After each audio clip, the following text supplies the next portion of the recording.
स्वागत है इंदु पराशर जी, वक्तव्य प्रस्तुत कीजिए। जी। हरि ओ अस्मत् गुरुभ्यो नमः। अस्मत् परमगुरुभ्यो नमः। अस्मत् सर्वगुरुभ्यो नमः।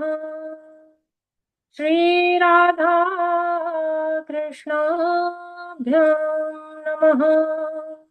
श्रीमते रामानुजाय नमः। लंबोदरं परमसुन्दरैकदन्तम् रक्ताम्बरं त्रिनयनं परमं पवित्रम् उद्यत्ते वाकरनिमज्जनकान्तिकान्तम् विघ्नेश्वरं सकलविघ्नहरं नमामि। शरीरं स्वरूपं ततो वा कलत्रं यशश्चारुचित्रं धनं मेरुतुल्यम् मनश्चैन लग्नं श्रीगुरुरग्रिपद्मे ततः किं ततः किं ततः किं ततः किम् नारायणं नमस्कृत्य नरं चैव नरोत्तमं देवीं सरस्वतीं व्यासं ततो जयमुदीरये। जयतु देवो देवकी नन्दनोऽयम् जयतु कृष्णो वृष्णिवंशप्रदीपः जयतु मेघश्यामलः कोमलाङ्गम् जयतु पृथ्वी भारनाशो मुकुन्दः कृष्ण त्वदीयपदपङ्कजपञ्जरान्तम् अद्यैव मे विशतु मानसराजहंसः प्राणप्रयाणक प्राणप्रयाणसमये कपवातपित्तैः कण्ठावरोधनविधा कुतस्ते वरहापीडं नटवरवपुः कर्णयो कर्णिकारम् बिभ्रदवासः कनककपिशं वैजयन्तीं च मालाम् रन्ध्राणवेणोधरसुदया पूरयन् गोपवृन्दैः वृन्दारण्यसपदरमणं प्राविशत् गीतकीर्तिः करारविन्देन पदारविन्दम् मुखारविन्दे विनिवेशयन्तम् वटस्य पत्रस्य पुटे शयानम् बालं मुकुन्दं मनसा स्मरामि। रामाय रामभद्राय रामचन्द्राय वेधसे रघुनाथाय नाथाय सीताय पतये नमः।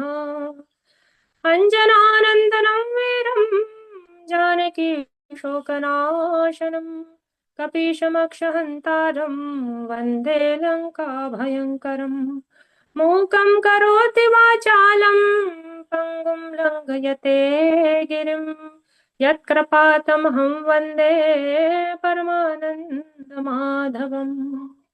भक्ति भक्त भगवंत गुरु चतुर नाम बपु एक इनके पद वंदन किए नासत विघ्न अनेक। जय जय श्री राधा रमण जय जय नवल किशोर जय गोपी चित चोर प्रभु जय जय माखन चोर जय जय माखन चोर। बोलिए भागवत महापुराण की जय भक्तवत्सल भगवान की जय।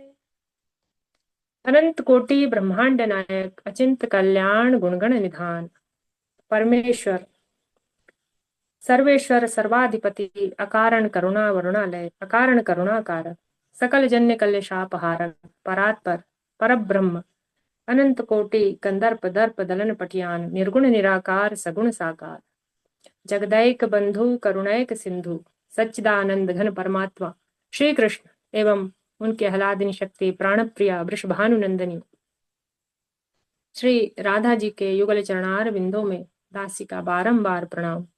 समुपस्थित भगवत भक्त भागवत कथा अनुरागी सज्जनों, भक्तिमय मात्र शक्ति भगिनी बांधवों, सिया राम मैं सब जग जानी, करहूं प्रणाम जोरी जुग पानी। सज्जनों, हम सब बहुत ही भाग्यशाली हैं।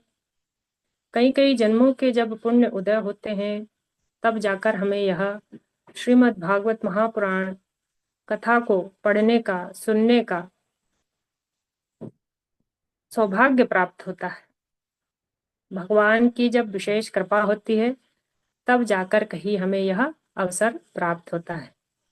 हमारे गुरुदेव की कृपा से उनके सानिध्य में हम आज यह श्रीमद् भागवत महापुराण कथा को सीख रहे हैं।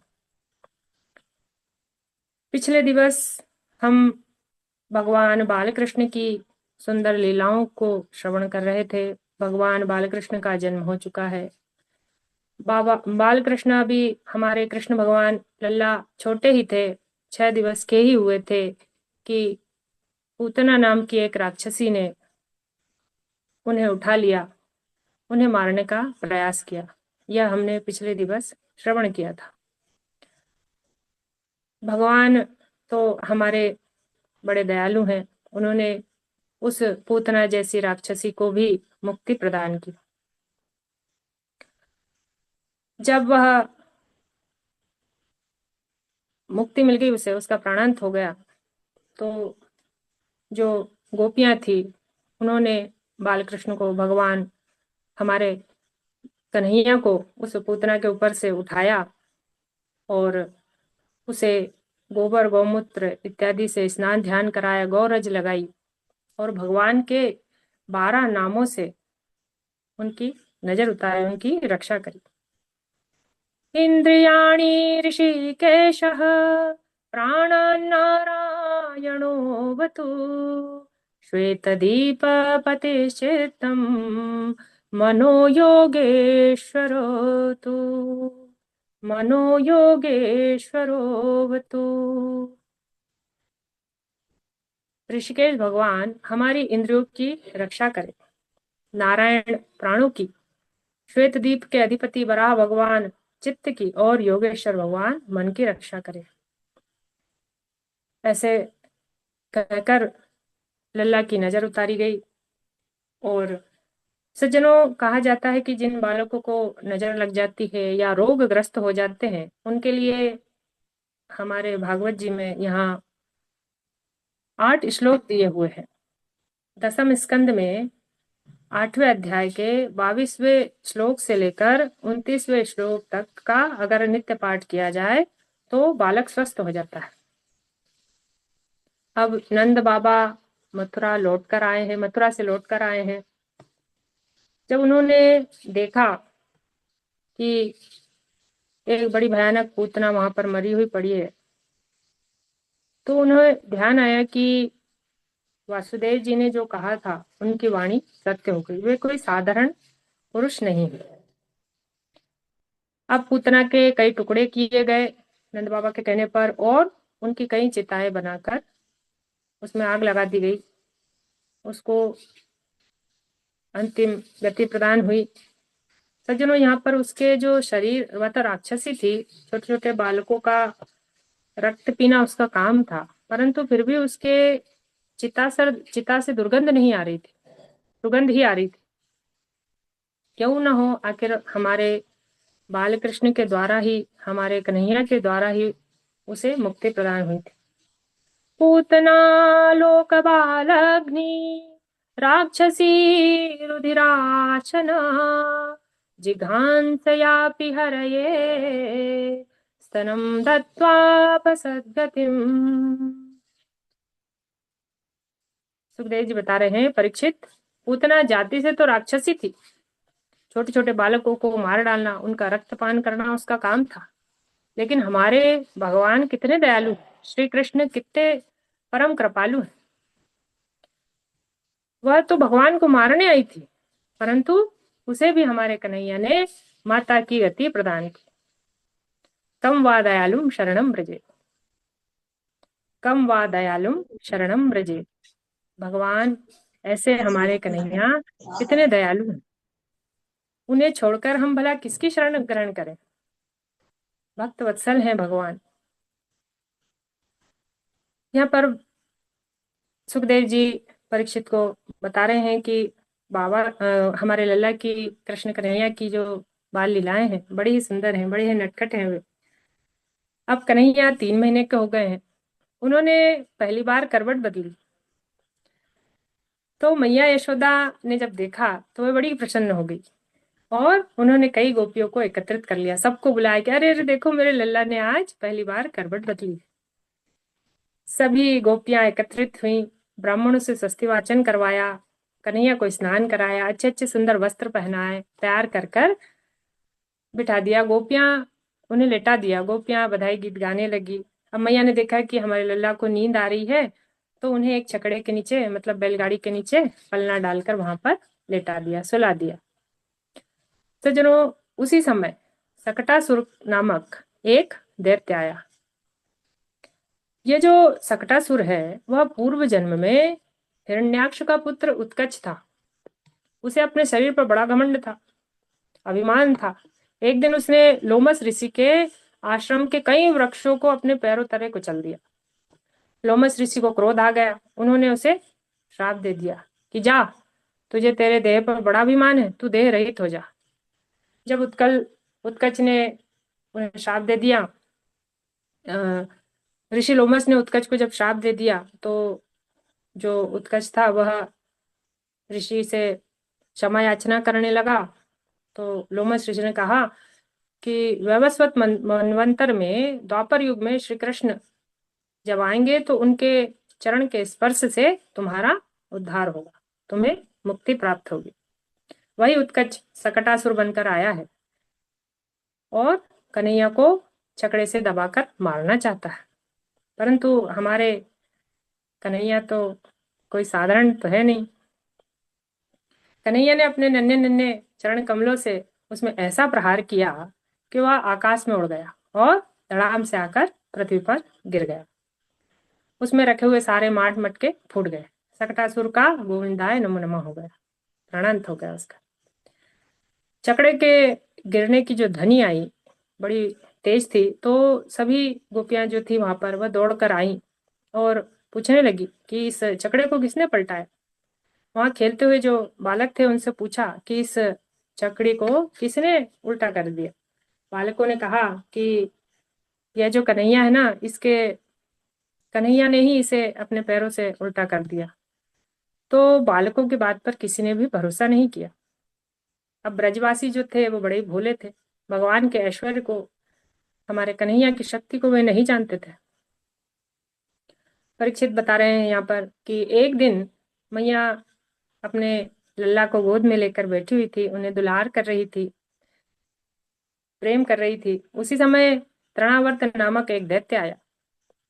कन्हैया ने सोचा यदि मैया ने इसे देख लिया, मैया के सामने अगर ये मुझे उठा के ले जाएगा तो मैया घबरा जाएगी। तो भगवान ने वहां पर एक लीला शुरू कर दी। कन्हैया ने अपना वजन बढ़ाना शुरू कर दिया, मैया को भार लगने लगा। मैया ने कन्हैया को नीचे उतार दिया, पृथ्वी पर बिठा दिया और घर के दूसरे कामों में व्यस्त हो गई। अब सकटासुर जो था, तृणावर्त जो था, वह बवंडर के रूप में वह दैत्य आया और कन्हैया को उड़ाकर आकाश में ले गया। जब तक वह गोकुल में घूमता रहा, कन्हैया ने कुछ नहीं किया। जैसे ही वह मथुरा की ओर बढ़ने लगा तो कन्हैया ने अपना वजन बढ़ाना प्रारंभ कर दिया। अब वह दैत्य सोचने लगा कि ये इतना भारी कैसे है, कहीं मैं इस कन्हैया के बदले कहीं नीलगिरी चट्टान तो नहीं उठा लाया। कोई पत्थर तो नहीं उठा लाया बड़ा भारी वाला, बड़ा ही भारी लग रहा है ये। जैसे ही उसने कन्हैया को मारना चाहा, हमारे कन्हैया ने उसका गला पकड़ लिया। उसका वेग शांत हो गया, उसकी आंखें बाहर निकल आई और धड़ाम से पृथ्वी पर वह गिर गया। ब्रजवासियों ने उसे देखा, मरे हुए तृणावर्त को, तो कहने लगे, हिंस्रः स्वपापेन विहिंसितः खलः साधुः समत्वेन भयाद विमुच्यते। यह जो पापी है अपने पापों के द्वारा ही मारा गया, और कन्हैया सत्पुरुषों के आशीर्वाद से बच गए। भगवान कन्हैया की सुंदर सुंदर बाल लीलाओं का हम श्रवण कर रहे हैं। हमारे बाल कृष्ण बड़े ही नटखट हैं। अब कन्हैया, एक दिन मैया अपने कन्हैया को दूध पिला रही थी, तो कन्हैया, मतलब काफी समय हो गया था, वे माँ का दूध पिए जा रहे हैं। मैया ने सोचा कि बहुत देर हो गई, कहीं मेरे लल्ला को दूध अपच ना हो जाए, तो उसे प्यार करने लगी, दुलार करने लगी, उनके मुख को चूमने लगी। तो कन्हैया तो समझ गए थे। उन्होंने एक लीला दिखाई मैया को। कन्हैया ने अपने मुख में सूर्य, चंद्रमा, दसों दिशाएं, अग्नि, वायु, वन, पर्वत, सभी का दर्शन दिखा दिया। जैसे वे बताना चाह रहे हो मैया को कि मैया, तेरो दूध मोको अपच नहीं होगो, क्योंकि तेरा दूध जो है वो मैं अकेला नहीं पी रहा हूँ, यह सारा ब्रह्मांड पी रहा है, सारे ब्रह्मांड का पोषण हो रहा है इस। मैया ने कन्हैया के मुख में जब ब्रह्मांड को देखा तो सोचने लगी कि मेरी आंखों में ही कोई खराबी है, जरूर कुछ ना कुछ गड़बड़ है, जिससे मैया ने घबराकर आंखें बंद कर ली। बाद में भगवान ने अपनी माया को समेट लिया और वह दृश्य बुला दिया। फिर मैया अपने कन्हैया को लाड़ करने लगी। कन्हैया, हमारे लल्ला की बड़ी सुंदर सुंदर लीलाएं यहाँ पर चल रही है। अब एक दिन बंधुओं, गर्गाचार्य जी वहां पर आए। यदुवंशियों के पुरोहित हैं गर्गाचार्य जी। नंद बाबा ने जब उनको देखा, गर्गः पुरोहितो राजन् यदूनां सुमहातपः ब्रजं जागामनन्दस्य वसुदेव प्रचोदितः। गर्गाचार्य जी जो है वो गोकुल आए हैं। नंदाचार्य जी ने नंद बाबा ने गर्गाचार्य को देखा, उनका स्वागत सत्कार किया और उनसे प्रार्थना करने लगे कि आप ब्रह्मज्ञानी हैं, अत्यंत श्रेष्ठ हैं, आप कृपा करके मेरे बालकों का नामकरण संस्कार कर दीजिए। गर्गाचार्य जी ने कहा, नंद बाबा, आपका कथन सत्य है, परंतु मैं यदुवंशियों का आचार्य हूँ।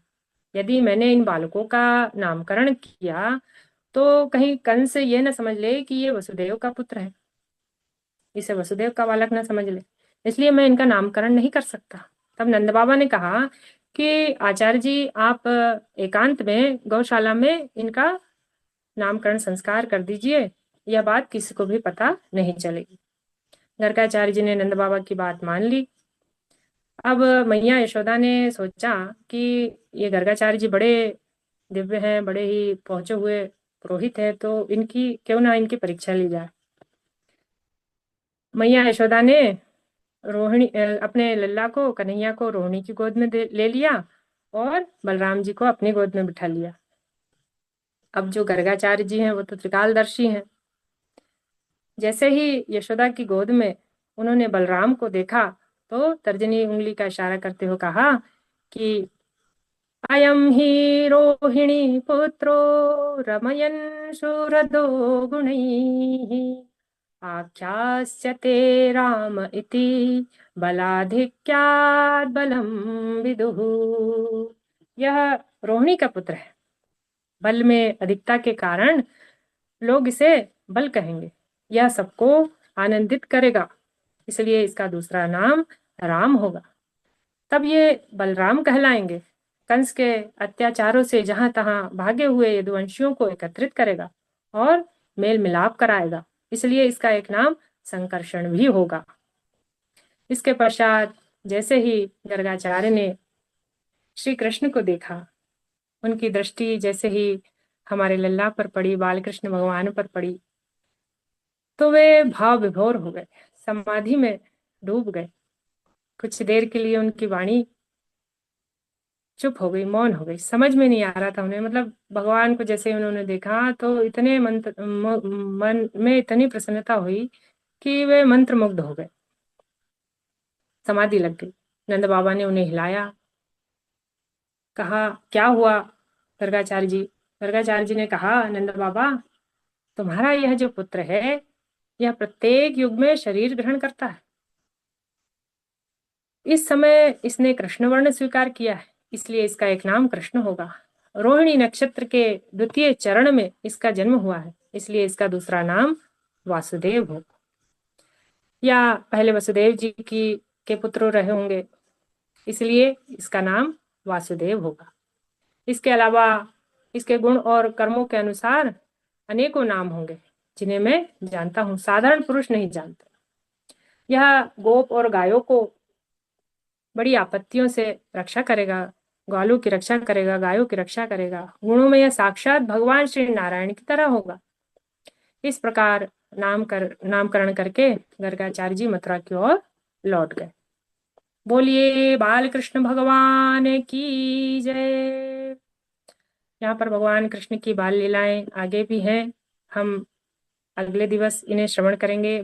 जैसे जैसे बाल कृष्ण जी, हमारे कृष्ण कन्हैया बड़े होंगे, वैसे वैसे उनकी जो लीलाएं हैं वह भी नटखट होती जाएंगी। माता उनके पीछे पीछे दौड़ती हैं, दिन भर मैया का ऐसे ही निकल जाता है। इसे हम अगले दिवस श्रवण करेंगे। आज यहीं पर विश्राम करते हैं। सभी को जय श्रीमन नारायण, राधे राधे।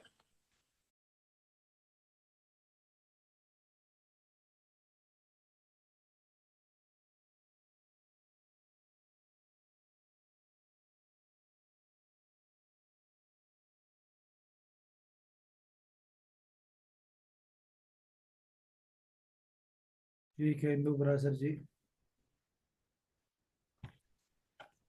कृपा बनी रहे।